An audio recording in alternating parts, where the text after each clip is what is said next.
পরমাণুকে খুব সহজভাবে চিনলেও পরমাণু আসলে একটা জটিল চার্জ ব্যালেন্সিং সিস্টেম। পরমাণুর ভিতরে থাকে প্রোটন, নিউট্রন আর ইলেকট্রন। এখন এর মধ্যে কেন্দ্রে থাকে শুধুমাত্র প্রোটন এবং নিউট্রন। এর মধ্যে আবার প্রোটন হলো পজিটিভলি চার্জ, যেটার চার্জ হলো 1.6 ইন্টু 10⁻19 কুলম। এখন কেন্দ্রে তো বললাম নিউট্রনও থাকে।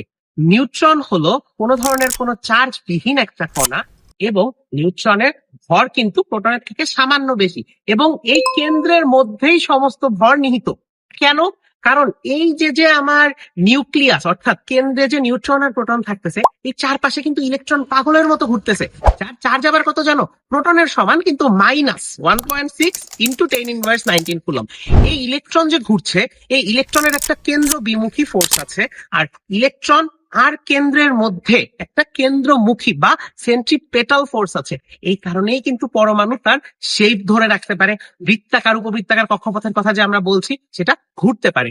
আর এই নিউক্লিয়াসের মধ্যে নিউট্রন স্ট্রং নিউক্লিয়ার ফোর্স দ্বারা এই পরমাণুর এই যে গঠনটা এটাকে ধরে রাখে।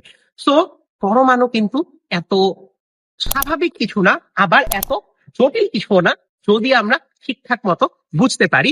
এই তিন বন্ধু মিলেই কিন্তু আমাদের এই পরিবেশের আশপাশে যা আছে সব কিছু চলে। এই প্রোটন সংখ্যা একটা পরমাণুর প্রধান পরিচয় নির্ধারণ করে, যেমন অক্সিজেনের জন্য 8, কার্বনের জন্য 6, সোডিয়ামের জন্য 11। আর ইলেকট্রন নির্ধারণ করে একটা পরমাণুর রাসায়নিক ধর্ম, যোজনী এবং আরো কত কি। এরকম বিজ্ঞানের অসংখ্য সহজ কিন্তু মজার মজার টপিক জানতে সাবস্ক্রাইব করে রাখতে পারো এবং ভিডিওটা সেভ করে রাখতে পারো।